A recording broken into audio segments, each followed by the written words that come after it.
Tetris Effect, the 2018 game, has maybe my favorite video game trailer of all time. Which is all the more impressive because it's, Tetris.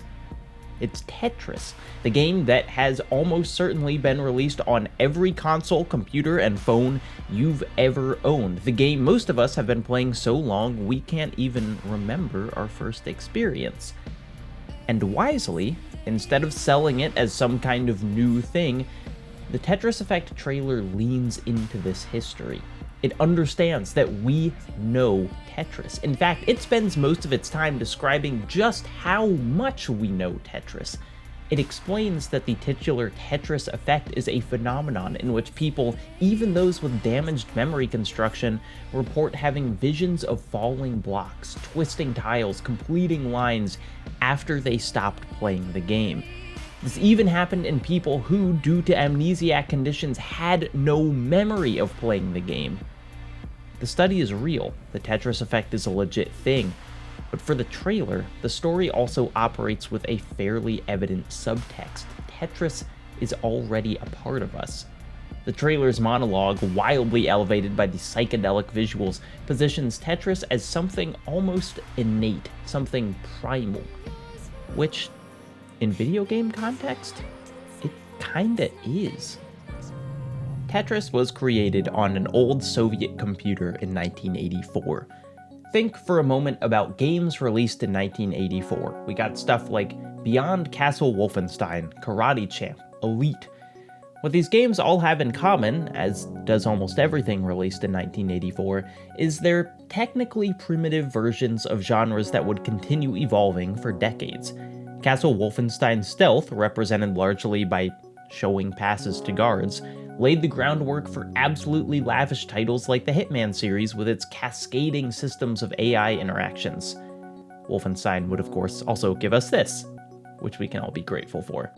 Karate Champ's deliberate 1v1 fights led to the infinite complexities of Street Fighter and the anatomic detail of Mortal Kombat. The wireframe spaceships of Elite would use the following decade's technological horsepower to evolve into Hunting Simulator 2 Elite Edition. That's not right. Almost every game that came out in 1984 was clearly constrained by the technical limitations of its day and clearly preceded the much more complex releases of now. And that's part of the reason Tetris is such an interesting release, because 1984's Tetris is Tetris. Yes, it's very green and made out of characters instead of bitmapped graphics, but the goals are the same, the strategies are the same, the blocks are the same. Wolfenstein versus Wolfenstein is unrecognizable. Elite versus Elite is a quantum leap. Tetris is Tetris, with slightly better defined blocks. There have been some changes over the past 40 years.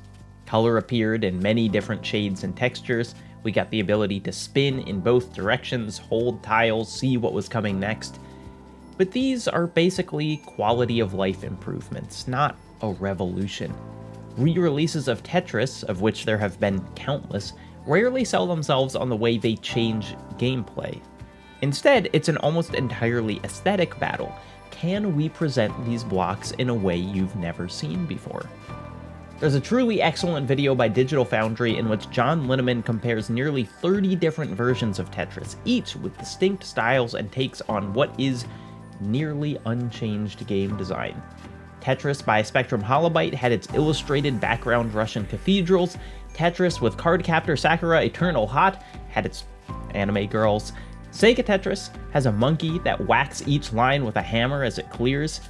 It's fascinating to see each new iteration try and justify itself, show why it should exist and isn't made completely redundant by previous versions of the same game.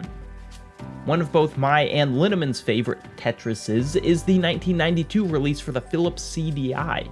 If you have not yet seen this game, then it is my pleasure to show you perhaps the most nature wave game ever made.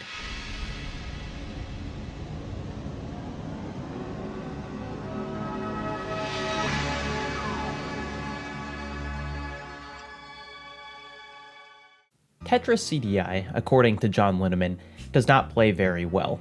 According to me, it is very difficult to get a CDI emulator running. But truth be told, I don't super care how well it plays, because have you seen this baby? The vibes here are immaculate. It's new wave plus nature photography plus Tetris, and the Tetris really seems like it comes third here. I love how the playing field is off-center in the frame, basically rejecting itself as the focus. Often the scene's grass or rocks are covering the bottom section, like wilderness is reclaiming a Tetris obelisk. Tetris's most famous editions, like the one for the Game Boy, are often frenzied and stressful, but Tetris CDI proves that the game's complete simplicity also makes it infinitely adaptable. With fast, high-energy music, it's exciting. With smooth synths and a de-emphasized high score, it's meditative. Even the theme of the game is completely malleable. Put it on top of old Russian architecture, and it's about unstoppable Soviet construction. Put it in front of a painting, and it's high art. Put it under a waterfall, and the falling blocks seem to hold a mirror to the natural world.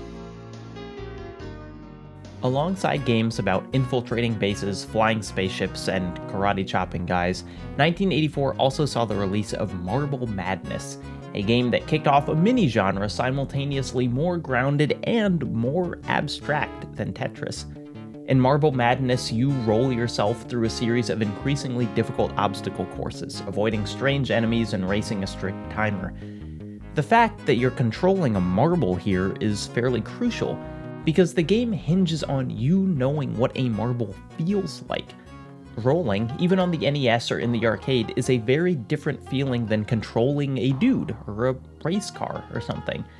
Whereas Tetris's universality comes in part from the mechanics having almost no connection to the outside world, Marble Madness is a game built with, physics. I think Marble Madness is counting on you having played with a marble before, understanding its inertia and how it acts around slopes, and all those other things you learned while waiting to get picked up in after school. But despite Marble Madness centering itself on a very real-world object, the environment of the game rolls in the complete opposite direction. It places itself in a Tron-like virtual world, set atop towering gray pillars with enigmatic machinery and decorations. There is no background, no sense of scale, nothing centering. And while this can be attributed to the limited technology of the time, later iterations of Tetris frequently frame the game in front of real objects and scenarios, while later Marble games made little attempt to escape from the abstract.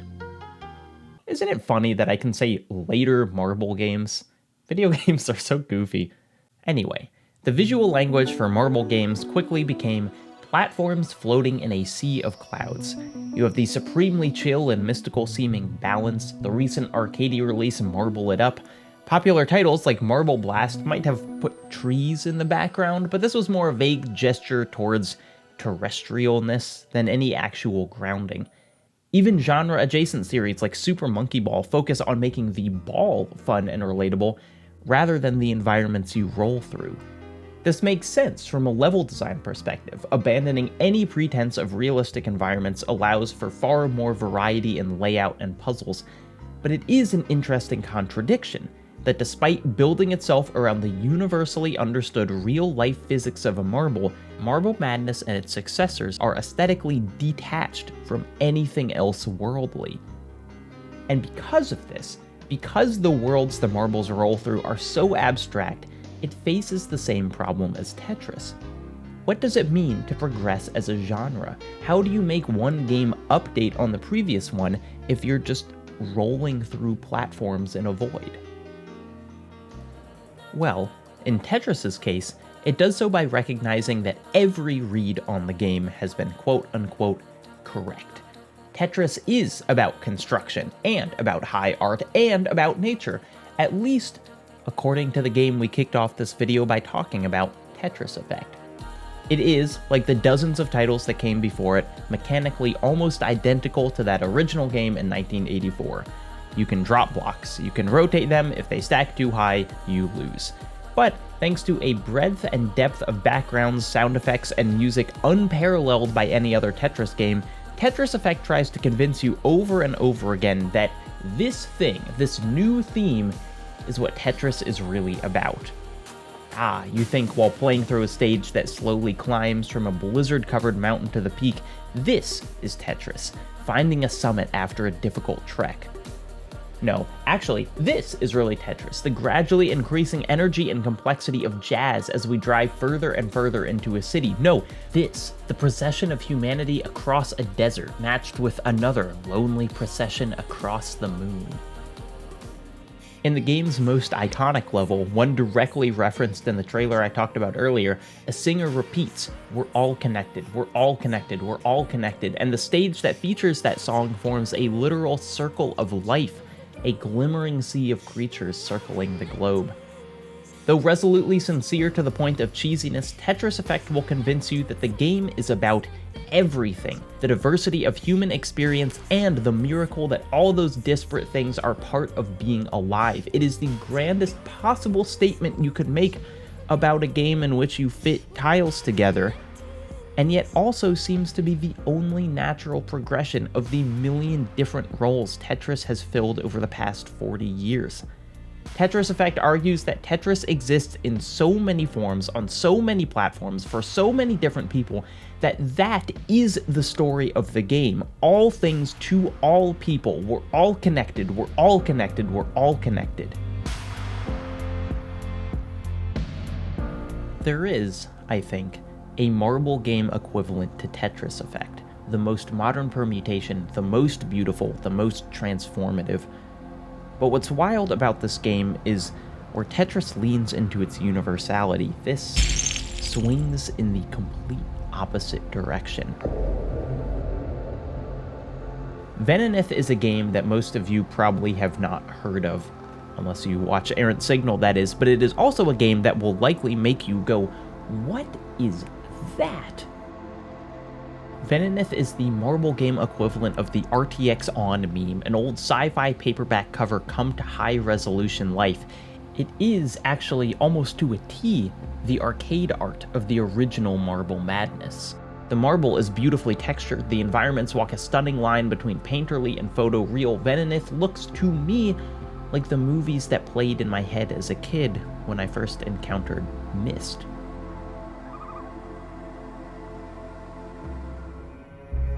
Maybe most striking of all, though, nothing in Venineth has any analog to the real world.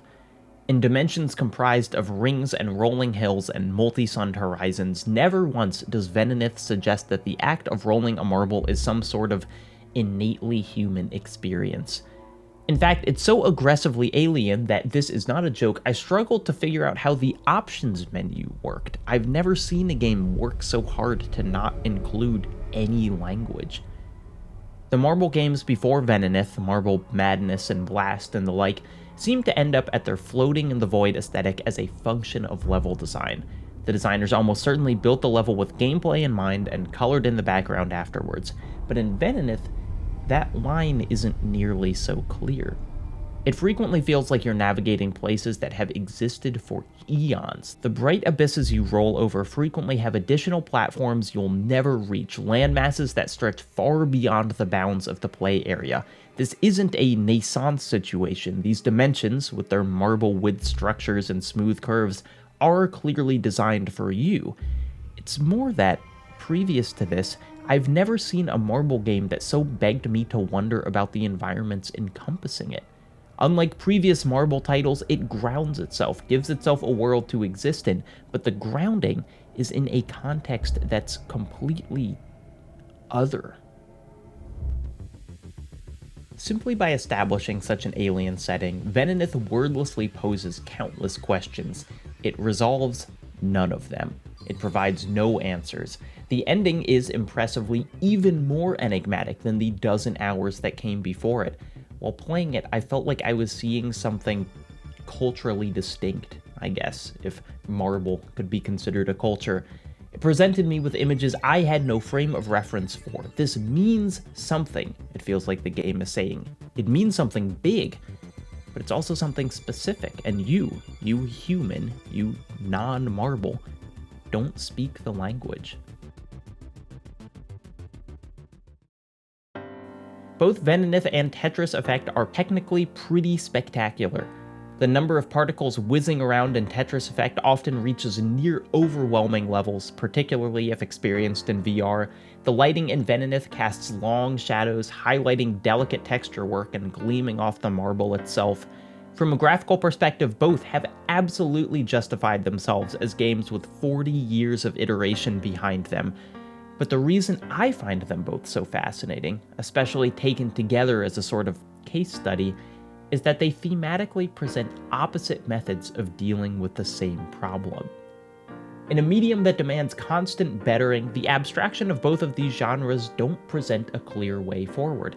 Tetris is Tetris, marbles are marbles. We all understand this. We've understood it for decades. So Tetris Effect asks, what if that universal understanding became the ethos? A game of Tetris that somehow embraces the breadth of human experience, makes it the point that Tetris can be about anything and everything, builds a game out of blocks that strives to emphasize connection, connection, connection with every completed line. And Venineth instead asks, what if we rejected that universal understanding completely?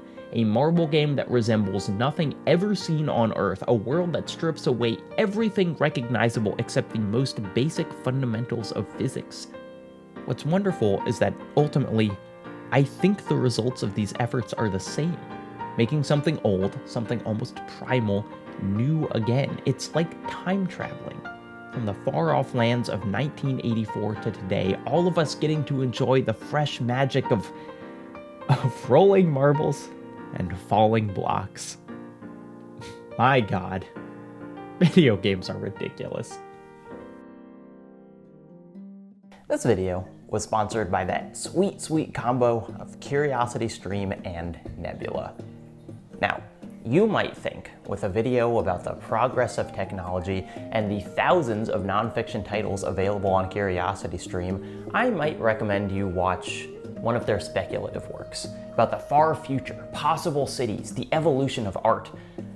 Well, you'd be wrong, because I'm gonna recommend something about caves.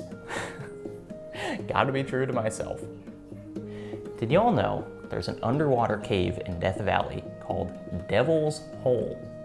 That's right, a huge chasm and tiny passageways, an extremely unique wildlife, and there's an entire documentary about watching divers explore Devil's Hole. I don't know why you're laughing, it's extremely cool, and there's nothing funny about it. CuriosityStream is such a handy resource to follow these incredibly specific rabbit holes. I've genuinely found many things that end up in my videos by watching these docs, and you, yes you, can get the service for less than 15 bucks a year by following the link that's just hanging out in the description.